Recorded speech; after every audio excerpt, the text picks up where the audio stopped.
So, Mhm. all right, so here we go. So good afternoon once again, everybody. I'm just going to do a little intro. So today we have three presenters who are working for the NRHC conference that really is live next weekend. These students are Maria Reyes, Christina Reilly, and Annie Vasquez. So Maria is going to be the first presenter. She's the more seasoned of the two, as she's done other presentations for conferences in the past. So I'm going to turn it over to you, Maria, and then we'll go to Christina immediately after that, and then Annie. So if people have questions, you can use the chat, but we'll do questions and comments all the way after all three presenters have gone. So the floor is yours, Maria. Okay. Hello, everyone. My name is Maria Reyes. I am a honor student here at Monroe College. I am a business management student, actually. And today my presentation will be on the voices of Latin America, the struggle for power. So this is a very important topic for me, mostly because I was part of one of these protests, and you will learn about it later on. And I am very excited to be here and very thankful for the opportunity. So, let's get started. So this is my presentation, like I said before, the voices of Latin America, the struggle for power. So before starting, I want to show you our agenda for today. So today we're gonna cover, we're gonna give a little context on the nature of this process. We're gonna talk about different countries within Latin America that have had this issue. First starting with Venezuela with the civil insurrection, then going over to Chile with the social outbreak, and then ending with Dominican Republic with the youth movement. So then we're going to go over to our conclusion and finally our questions and references. Okay, so let's get started with giving a little bit of context on the nature of this protest. So before understanding what is happening, I want to give you a little bit of context on the situation in Latin America. So Latin America is considered a group of sovereign countries located in the Western Hemisphere where Roman languages such as Spanish and Portuguese are predominantly spoken. So in other words, we can say that it includes all of the Portuguese and Spanish-speaking countries situated all across the Americas. So the thing in Latin America is that Latin Americans, we can say that it can easily be a developed region if it wasn't for the leaders that rule it. So throughout history, this area has been affected by multiple situations, such as dictatorships, which are very normal, foreign interventions, as we have it over here, and finally, another situation is the political, social, and economic crisis that surrounds Latin America and its people. So now that we understand the situation in Latin America, I want to go over to our first country, which is Venezuela. So here's Venezuela. Venezuela, first I want to give you a little bit of the historical background. So here's the situation in Venezuela. The first president of Venezuela, not the first president, but one of the most recent presidents was Hugo Chavez. Hugo Chavez was elected in 1999, and he stayed in office for 15 years until he died in 2013. He was considered a dictator because he stayed in office for 15 years, as I said before. And we also have Nicolas Maduro. Nicolas Maduro became president right after Hugo Chavez died. And we can say he doesn't have the nicest reputation ever. People in Venezuela do not really like him because he has made things very difficult for the poorer side of Venezuela. So he has favored the wealthy and left the other part of the population in the oblivion, we could say. So that's the situation in Venezuela. So we have these two leaders right here. And we also have Juan Guaido. So Juan Guaido is the opposition leader. He's the one who's ruling most of the protests, and he's currently the interim president of Venezuela. And he is recognized by most countries as the actual president of Venezuela instead of Maduro, as we mentioned before. So, like I said before, Venezuela, it has actually been considered, or was considered at one point, one of the most stable democracies within Latin America, and was considered one of the fastest rising economies. But because of the death of Hugo Chavez and many other situations that have happened in Venezuela, currently we can say that Venezuela is in a very deplorable economic and political state. So just to give you a little bit of background, just to give you a little bit of context, we can see over here in this timeline that in 2013, Hugo Chavez died, and then in 2019, 2017, that's around the time when the protests started. So let's talk about the event. So the event in Venezuela, meaning this protest, Everything started in 2018 when Maduro was re-elected president. So right after Maduro's inauguration, the Venezuelans took the streets with Guaido, the man we mentioned before, leading the opposition. So the National Assembly leader, Juan Guaido at the time, he labeled Maduro an usurper, and he declared himself interim president in January of 2019. So this happened in Venezuela.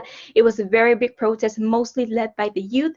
We can say that although there were many people from different ages, the people that predominated this protest were mostly young people and students mostly.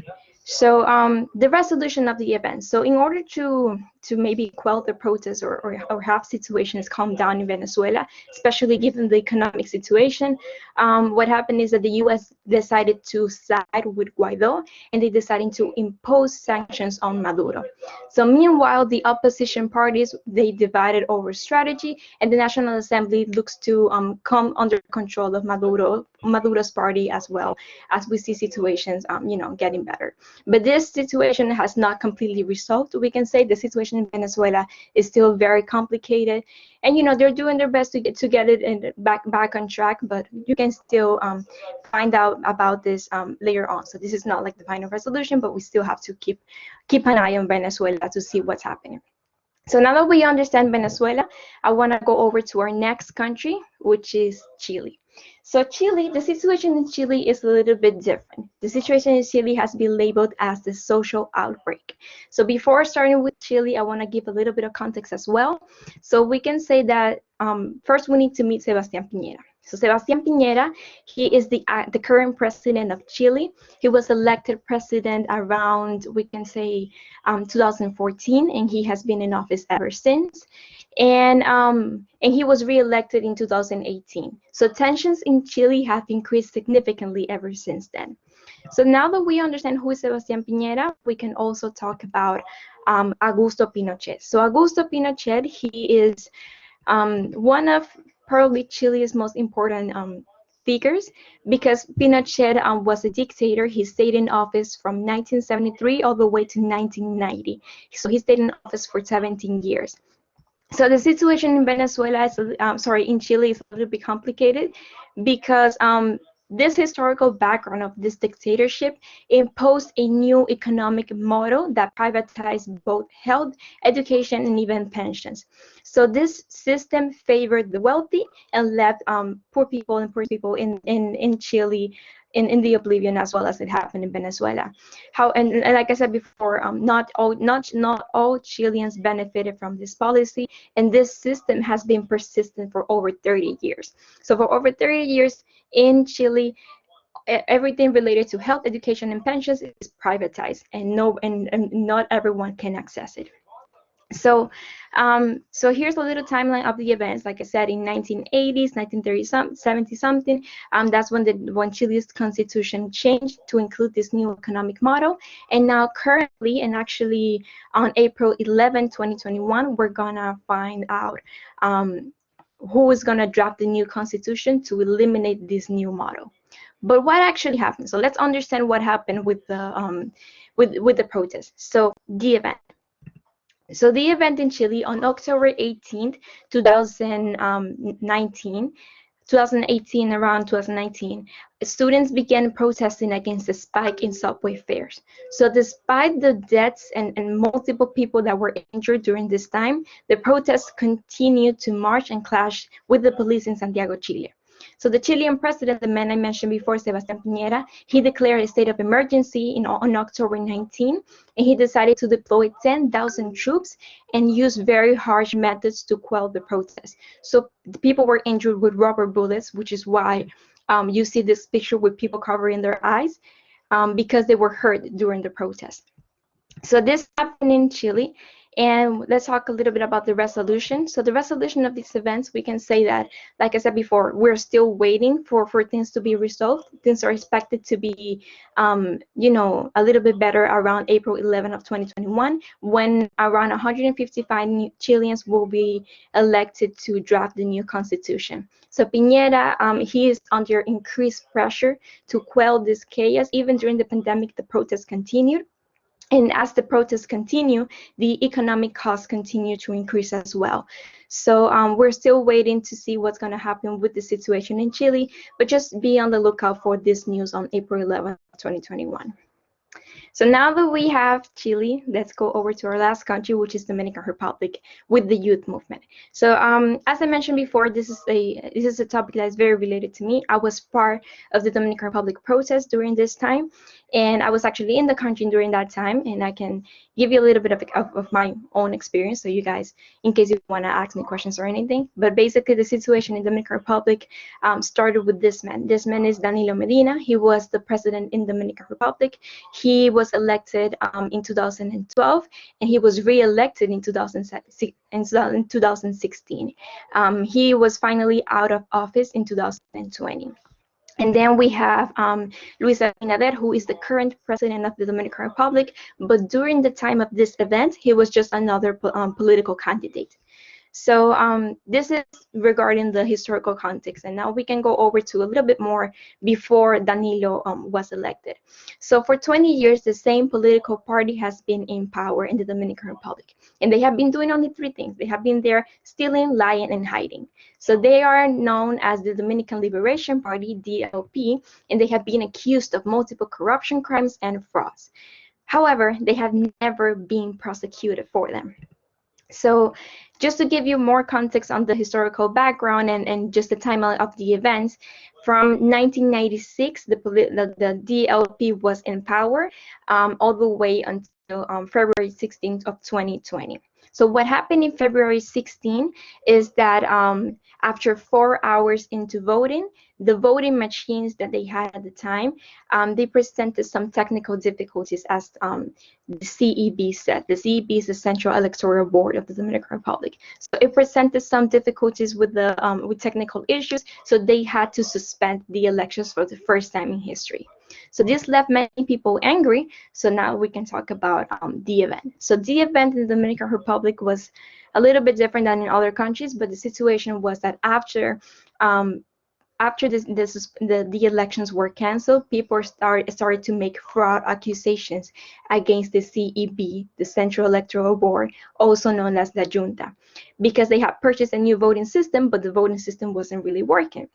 So on February 16, after 4 hours into voting, like I said, the elections were canceled. So people decided to begin protesting, which is what is really surprising about the situation is that actually a Twitter account began suggesting to demand the CEB to quit. So the whole protest started because a Twitter account began to gather people for them to go to Plaza de la Bandera, which is a very strategic place in the Dominican Republic, and they decided to protest from this place. So the protest, unlike other countries, they remained very peaceful, and they brought attention from many other international media, and they also brought attention from the diaspora in different countries. For instance, people here in New York, they also began protesting against the situation in the Dominican Republic. So then we have the resolution. So everything, actually, we can say that we do have an end for the situation. We do have a resolution. So eventually, as the people, the media, and also the OAS, which is one of the most known, most renowned organizations in charge of regulating elections in countries, they pushed the government to provide a valid response. So as a result, the CEB's IT director was suspended, and the municipal elections were rescheduled for March 15. In March 15, the elections continued very nicely, very smoothly, and they actually favored the opposing party, and they gave them an increased tendency of succeeding. So eventually, in July 5th, the presidential elections were held in that same order, and finally, the DLP was vanquished with the immediate win of Luis Abinader, which is the nation's new president. So this is it for the Dominican Republic, and so we can go over to our conclusion. So it is very important to know that in most of the situations, there isn't really an actual change, or there isn't really an actual resolution, because the governments and institutions are continuously changing. So, it's very difficult to know when things are finally okay, because you never know what's going to happen in the next government, especially when it comes to the very political and social instability that that is in Latin America. However, it is important for us to ask the following questions because, like I said, these protests are still happening today, and not only in Chile, Venezuela, and Dominican Republic, but also all over Latin America. We protest in Bolivia, Puerto Rico, Ecuador, Honduras, Colombia, and all over the world. So, and all over the region.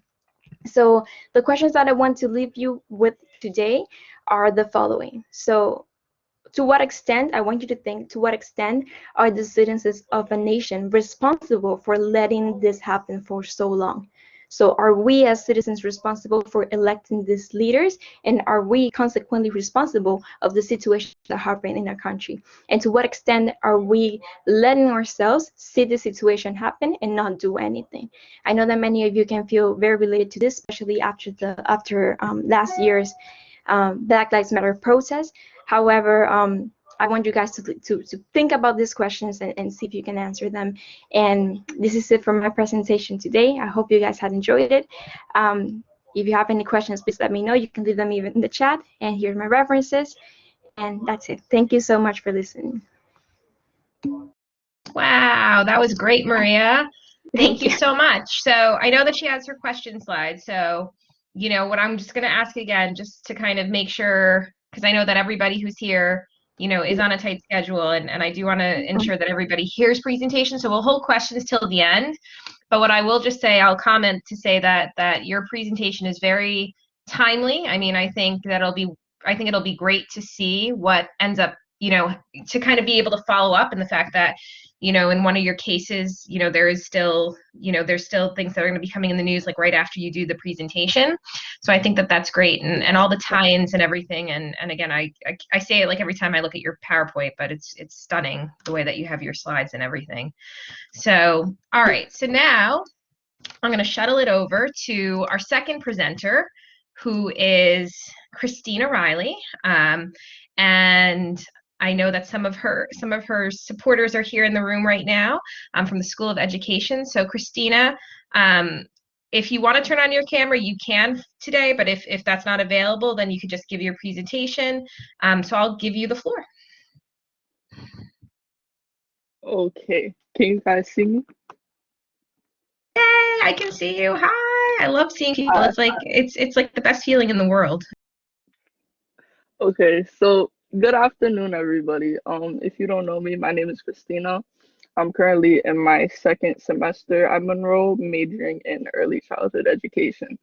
And today I'm going to be talking about my research paper, which was the topic of the repetition of police brutality against African Americans, and asking how can we prevent history from repeating itself again.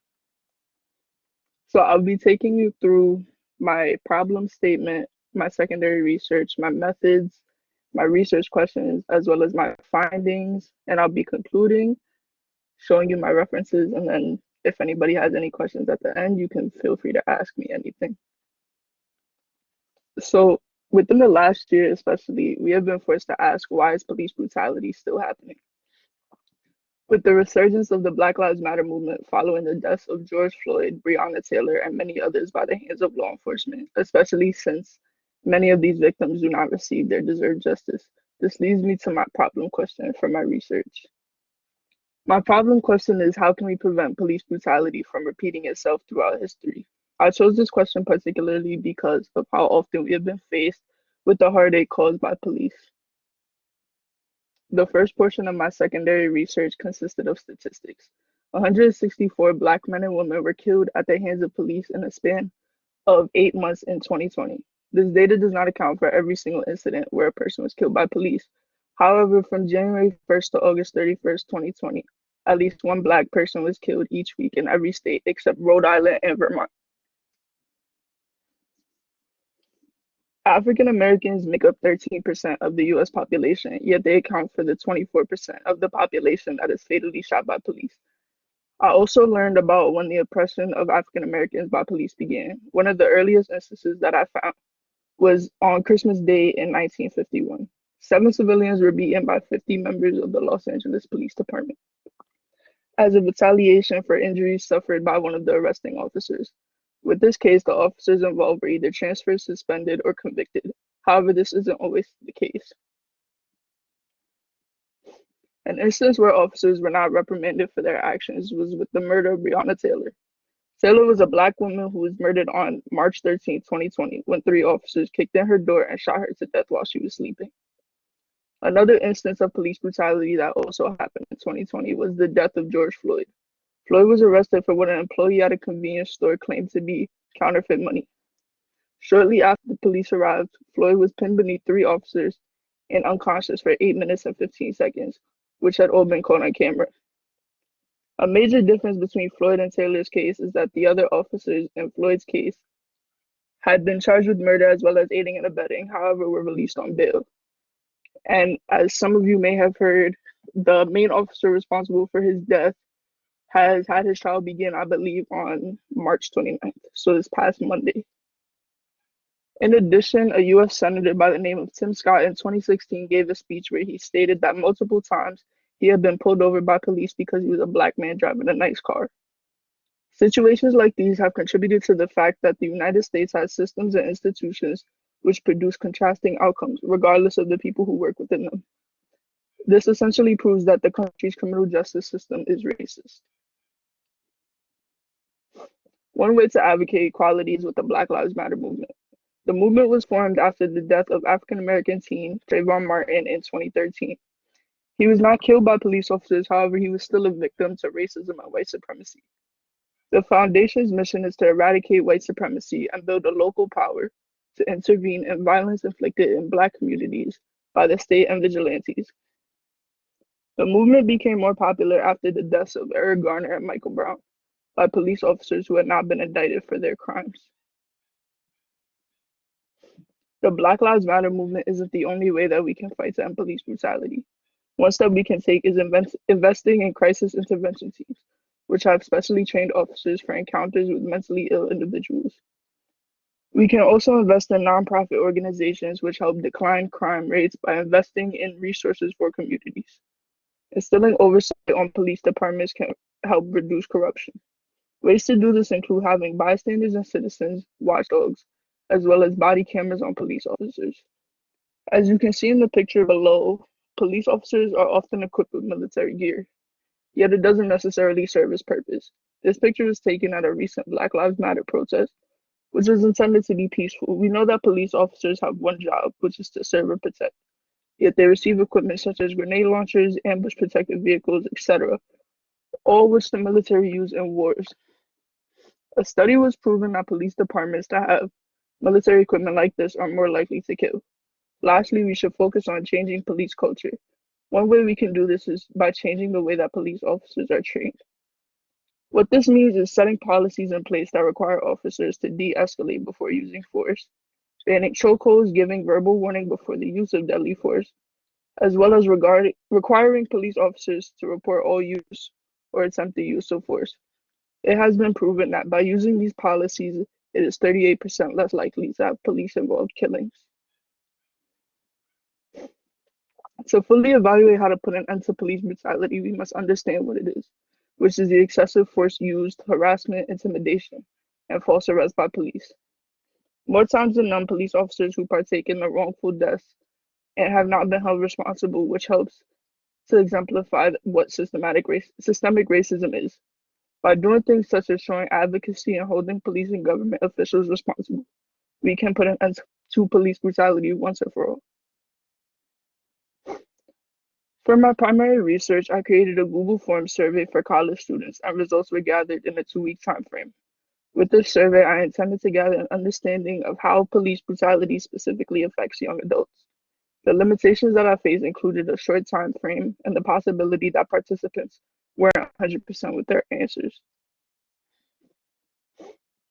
Here are some of the questions that I intended to get answers off based off of the survey responses I received. How do college students perceive police officers? Do college students believe police officers contribute to systemic racism in America?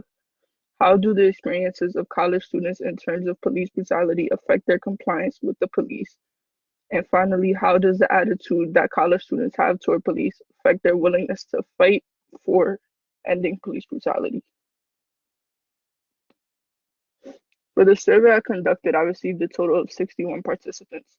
While I intended for more responses, I was limited to a short time frame. Despite this, I was able to receive adequate information on the research I conducted. The first question that I asked in my survey was, "Are you a college student?"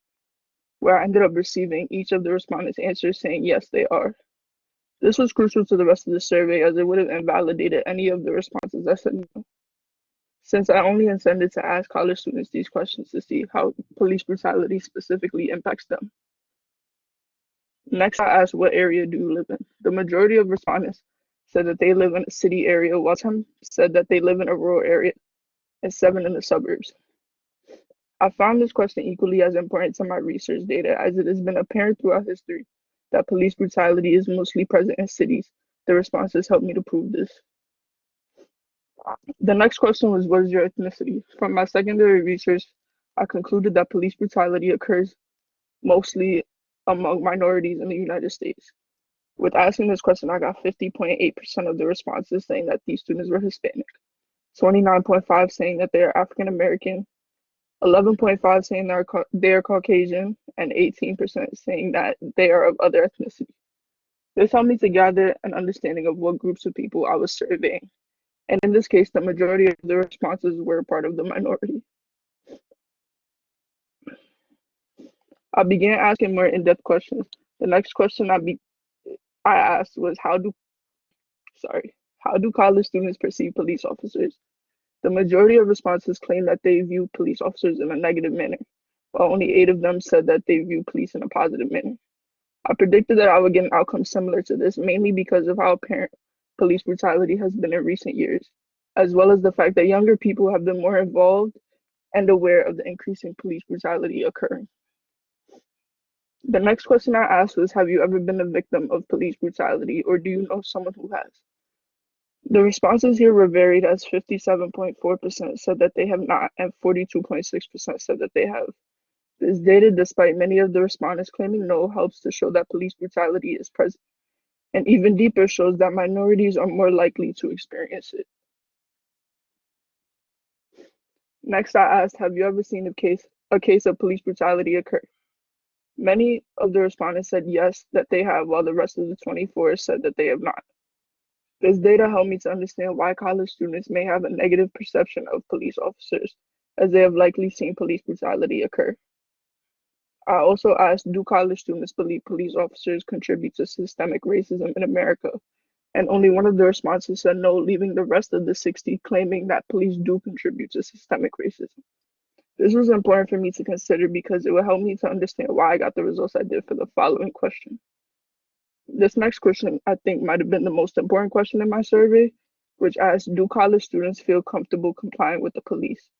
83.6% said no, while 16.4% said yes. With the majority saying no, it was easy to understand that they do not feel comfortable complying with the police, as they have likely witnessed police brutality and believe that police contribute to systemic racism. These results are certainly understandable, as younger people, especially of the minority, are more likely to be victims of police brutality.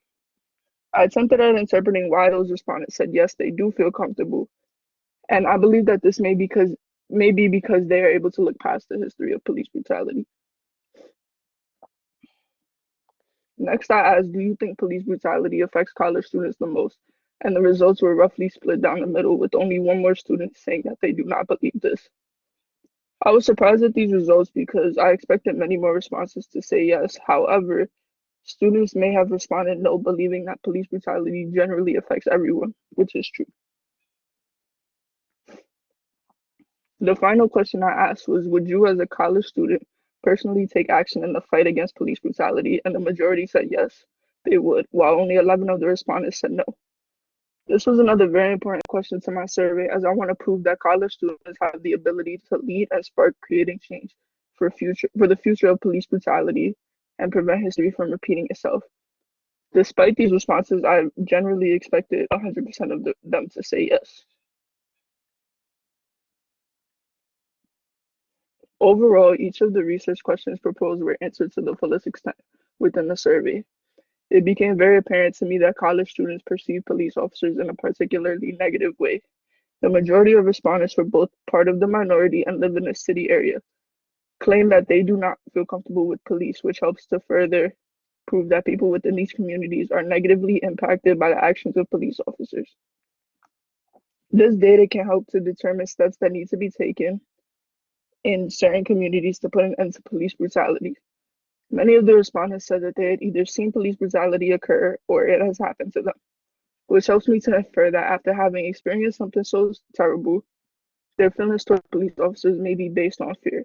College students are essentially the future of the country, and we have the power to pave the way and initiate change that needs to come, especially since the negative perception that many have doesn't prevent them from wanting to participate and standing up for their beliefs. As police brutality has repeated itself time and time again throughout history, we are at a point where we can act to make a pivotal change for the future.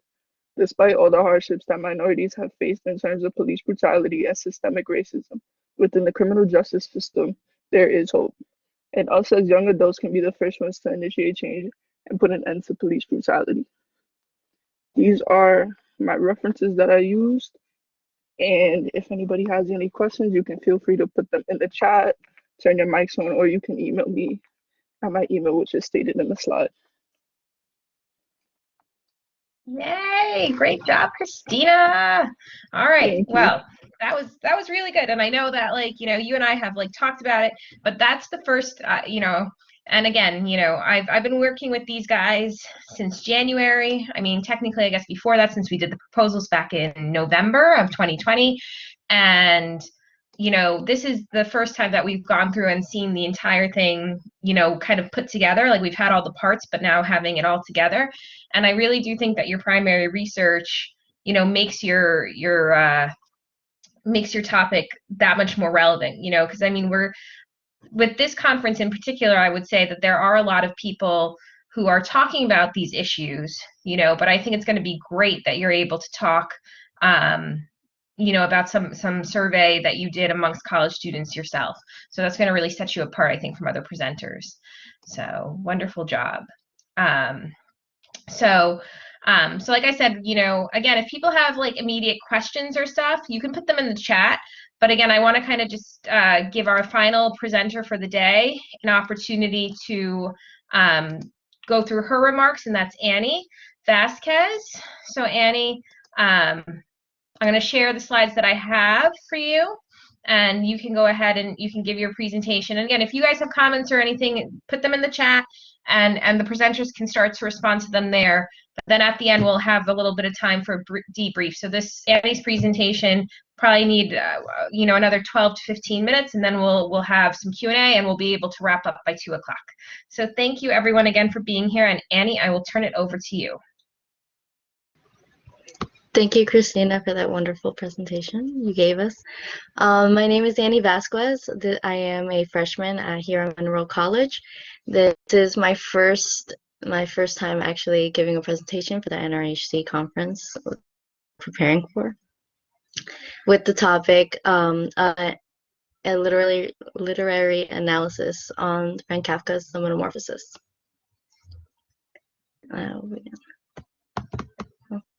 Okay. The Metamorphosis by Franz Kafka tells the story of Gregor, a traveling salesman, as he undergoes a transformation from human to insect. In short, this story dissects the psychological journey that Gregor goes through in the midst of his metamorphosis. Initially, this story is about his actual metamorphosis, but Kafka unravels the metamorphosis of a family unit. Throughout the story, we can observe Gregor's metamorphosis in respect to Frank Kafka's consciousness, the human desires portrayed through the literature, the correlation between Gregor and Kafka's family, and the significance of Gregor's death. The first aspect to consider is Gregor's metamorphosis. Let's switch here. As Gregor Samsa awoke one morning from uneasy dreams, he found himself transformed in his bed into a gigantic insect.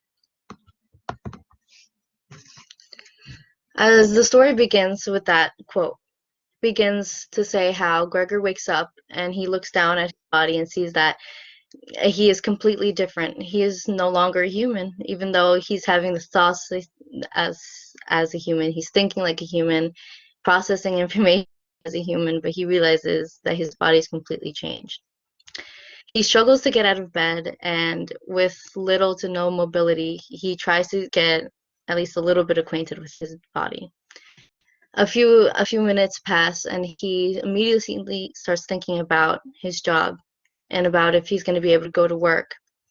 He thinks about what's going to happen to his family now that he can't go to work right now.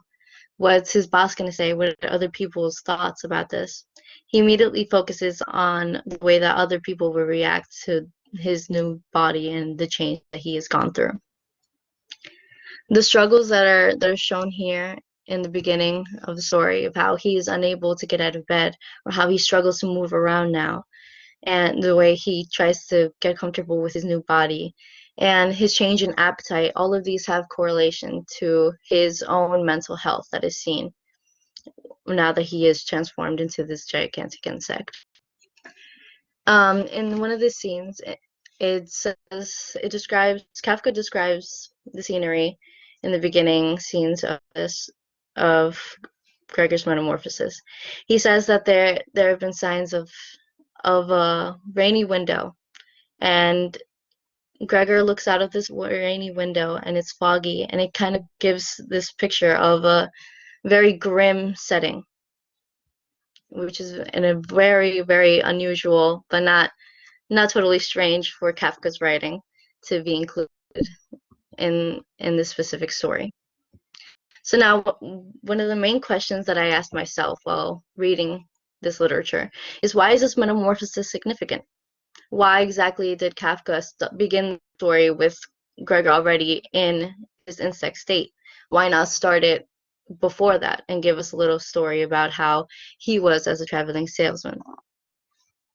Well, the metamorphosis that Gregor goes through actually represents it represents Gregor's father's superego restraining Gregor from having a life and family of his own. So how we know that this story is being portrayed through the subconscious are the sceneries from the window. The rainy and foggy kind of scenario tells us that this is taking somewhere surreal. That this is basically what Freud would consider what our subconscious mind would look like. So in the subconscious, we are able to see how Gregor subconsciously thinks about himself, and how he thinks that he is guilty in the eyes of his father, and how he should be punished for it. The superego serves as a censor on the functions of the values of family and society. This demonstrates the fears and the sense of guilt that are seen once Gregor turns into an insect and shows the inside to his subconscious psyche.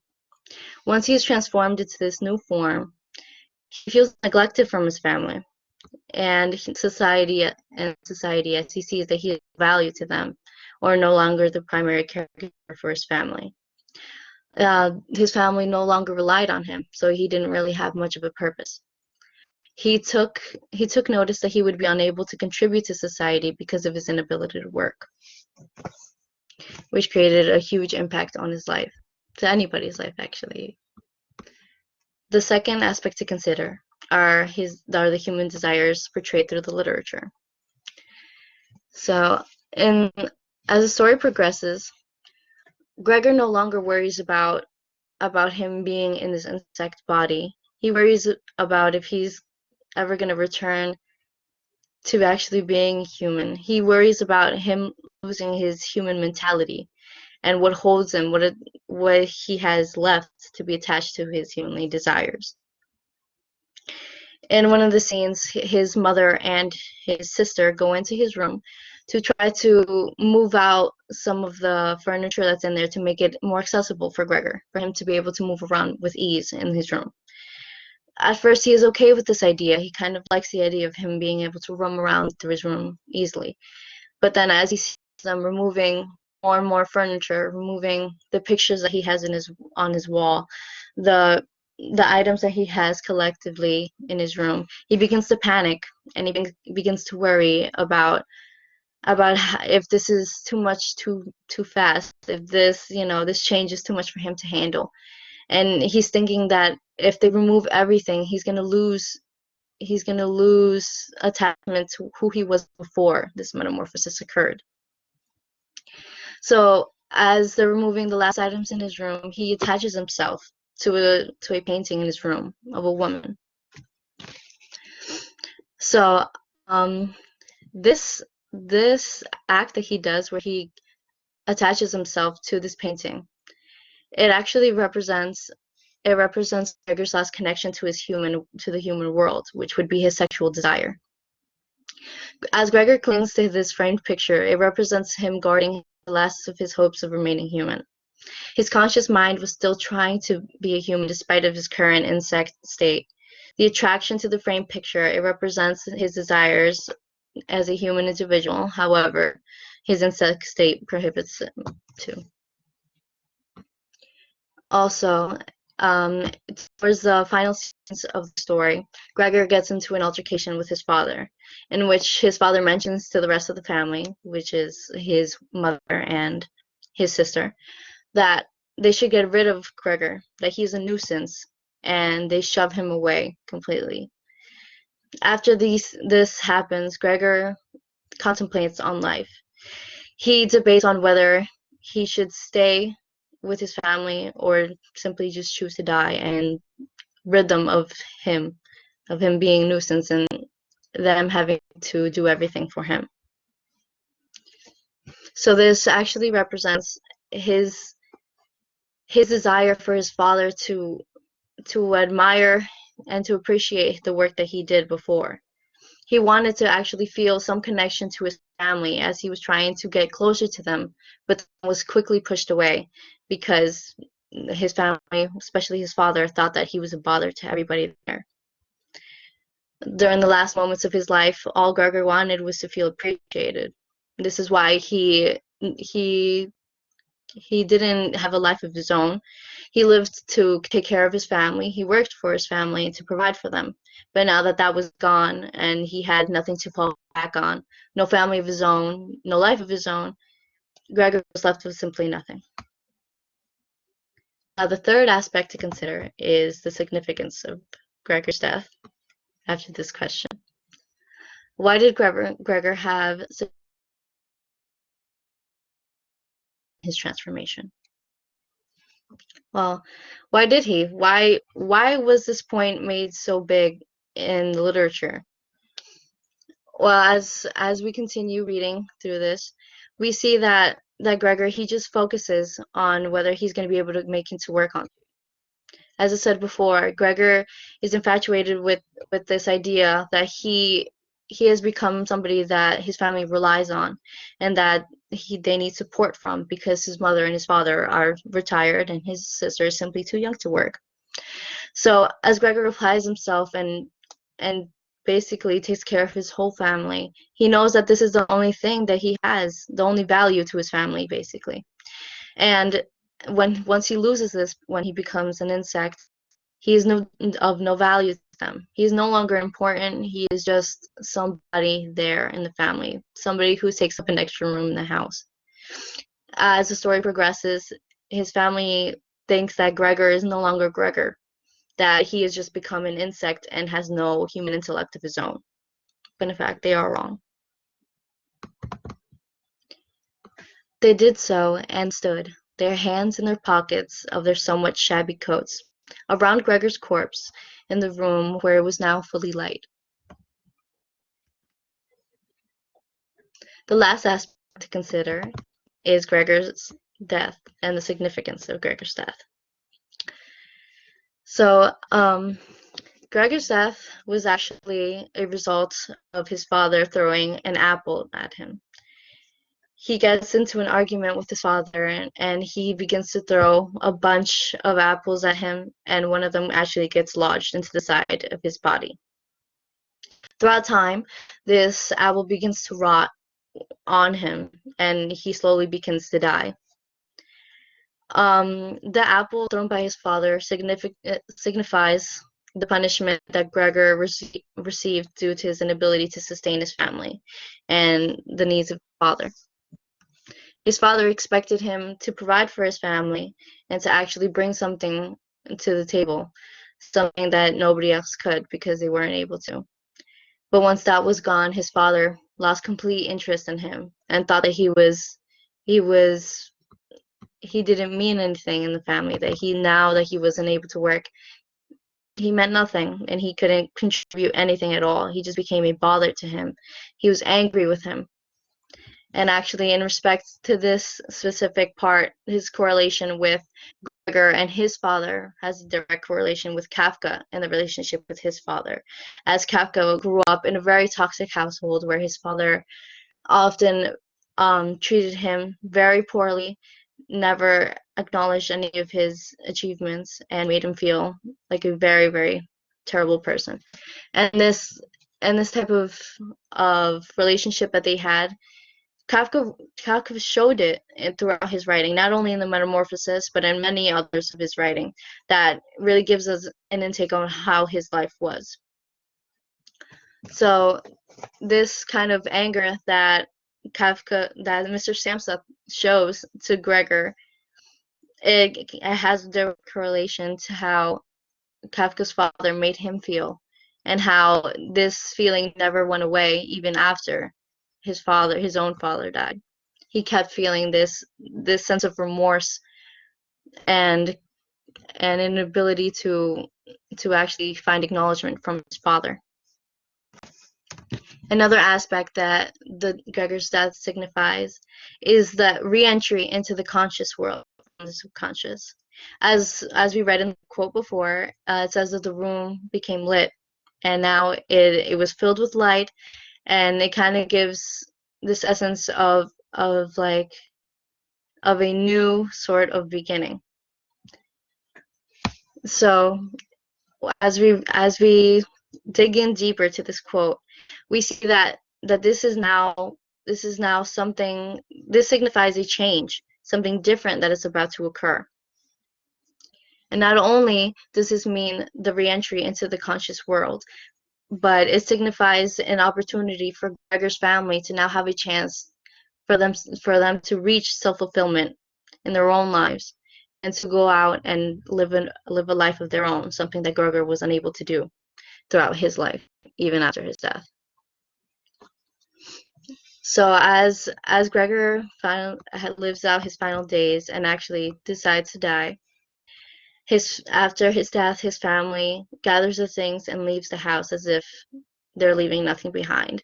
And as they leave, they're hopeful for the new future that's about to come due to Gregor's death. So finally, Gregor's death not only released from this life, this hell that he was living, but it's actually a sacrifice, because if Gregor would have never chosen to die, his family would never had the chance to find self-fulfillment and live a life of their own.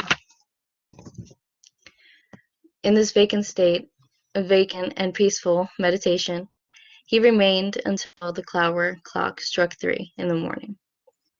By asking these questions, such as why is this change in our lives significant? Why is our own metamorphosis significant? What does it mean? And why do we tend to value certain things more than others? We can learn about ourselves and about society as a whole by asking these questions. And we can also decide to change and ask questions about why are societal norms this way? Why do we think this way? Why do others feel this way? By creating these questions, we often think of ways that we can change it. Those thoughts turn into actions, and those actions can help influence ourselves or even others around us. Through our own experiences and through our own questioning and analyzing of the world and ourselves, we can affect change around the world around us. And I hope that we can all take that and apply it to our own lives. Thank you very much. Yay! Thank you, Annie. All right, so I have to put some clapping emojis in the chat. All right, so number one, let's give all of our presenters a big round of applause. It was wonderful to hear from all of you, and I hope that, Maria, Christina, Annie, I hope that you guys felt great, giving your presentations today. I think that I didn't time them, you know, and that's what an insightful comment that I just see in the chat from Zariel. I think that, you know, all of you guys are right around that 15-minute mark. So just for those who haven't attended conferences in the past, and I know some of our other guests have had to jump out, but, you know, basically these students will be in panels with other people who have presentations that kind of relate to theirs. So they're usually grouped by discipline, but today we just grouped them because they're doing the same kind of presentation, which is called a paper presentation. So I do agree with Dr. Ulrich and Dr. Lillis about the variety that we have in the room. But I also agree with Zariel that we can see some connections between these pieces. And I do think there's similarities between some of the themes in Christina's and Maria's presentations, you know, with social justice and, you know, protest and trying to kind of, you know, work towards the betterment of our society. And then this notion of metamorphosis is, as you know, a greater metaphor for societal change and how, you know, through looking at it through the lens of Gregor. So I guess we'll just take time. So I don't know if anybody in here has a question, you know, Professor Wigito, Magali, Zariel, Professor Ulrich. I don't know if any of you guys have a question that you want to actually pose to these three ladies, but I think Dr. Lillis asked a really good question, which is she's wondering why or how each of these students chose their topics. So that's oftentimes like a very popular question, I will say, like at these conferences, like, you know, what made you choose your topic? So I don't know if any of you guys want to try and answer that in real time, like right now. So I'll open it up. I'll open that up to the entire panel. Go ahead, Maria. Okay, all right. So part of the reason why I decided to do my topic is because I have always been very I guess passionate about Latin America and what goes down in Latin America, especially because I am Latin American myself, and because I lived there for so long. I've only been living in the States for about 3 years now. So I carry Latin America very deep inside my heart, and I really care about what goes down there. So when I was in Dominican Republic during the time of the protest, and then I ended up going back to the States to our class. I think we were doing, I think, HN 150, and Professor McDonald presented the opportunity to do the conference, the first conference that we were doing at the time. I was like, I have to do this. I went there, I was there, and I know these insurrections have happened all over Latin America. So, you know, this is the first time it ever hit me, but it has happened. And it continues to happen. So that's why I wanted to do that. I've always been very motivated. I've always loved activism and protesting and things like that. So I felt like it was just right to talk about that. Yeah, no, great answer. Perfect. You know, go ahead, Christina. So basically I chose my topic because me being the teenager I am, I'm always on social media. There, like, not a day goes by where I'm not on my phone for hours. So recently, as most of you have probably noticed on social media, there's been a lot about social injustices. And I felt like this was really close to my heart because a lot of people I know personally have been victims to police brutality. So I just like, if you guys remember in my conclusion, I said that there is hope. And I feel like it does start with college students because we are the future of literally everything. So I felt like it would be really cool to like address that and have people realize like that like it's our turn to do something because the past generations haven't necessarily made the biggest change that we could, but we have the power with like social media, talking to our classmates, like literally everything we do, we have the power to change the world. So I just felt like it would be really cool to do that. Yeah, and you did a great job. I mean, so both Maria and Christina were inspired by like kind of an HN 150 project. And I know Annie kind of has a love for literature and worked with Professor Wigito a little bit on hers. You know, but you know what I just said in the chat I think is true. And then I'll give Annie a chance to answer that. Annie, you want to try and answer the question on why you chose your topic? Yeah, yes, I would love to. Well, I'm completely infatuated with literature and especially analyzing literature. And I thought, who better than Kafka to analyze? And this piece of literature, it was written in 1913 and it's being used now in 2021. So it kind of tells you that this type of literature, it can be used for generations and generations to come. And I hope that more and more people will be more intrigued to read Kafka's literature because there is so many other theories out there, even with this own piece about capitalism and the government, so many things. And I hope that maybe this topic and the way that I analyzed it will intrigue other people to actually be encouraged to do their own type of analysis on this literature. Great, perfect. No, those are all great answers, guys. I think that you all did amazing. So Christina, I'm gonna put you on the challenge. Okay, there's the story. Okay, there's the novella right there for you to read if you want to read it. But anyway, I'm gonna stop the recording here. Again, I want to thank you guys so